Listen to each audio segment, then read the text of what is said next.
Hello friends, कशा आहात? आज आपण आजी आणि नातूची गोष्ट बघूया. एकदा एक नातवाला प्रश्न पडतो, चांगलं काय आणि वाईट काय? तो आजीला विचारतो, आजी चांगलं आणि वाईट काय आहे? कसं असतं? कसं ओळखायचं? आजी म्हणते 2 ग्लास पाणी घेऊन ये आणि एका ग्लासात थोडं चिमूटभर माती टाक आणि एक क्लिअर पाणी ठेव.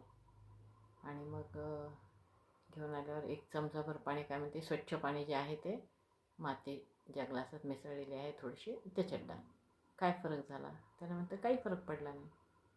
मग म्हणते आता जे माती मिश्रित पाणी आहे ते थोडंसं एक चमचाभर स्वच्छ पाण्यात टाक.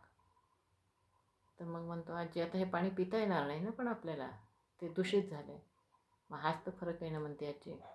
वाईटामध्ये जर थोडंसं चांगलं टाकलं मिश्रण तर वाईटाला काही फरक पडत नाही, ते काही चांगलं होत नाही.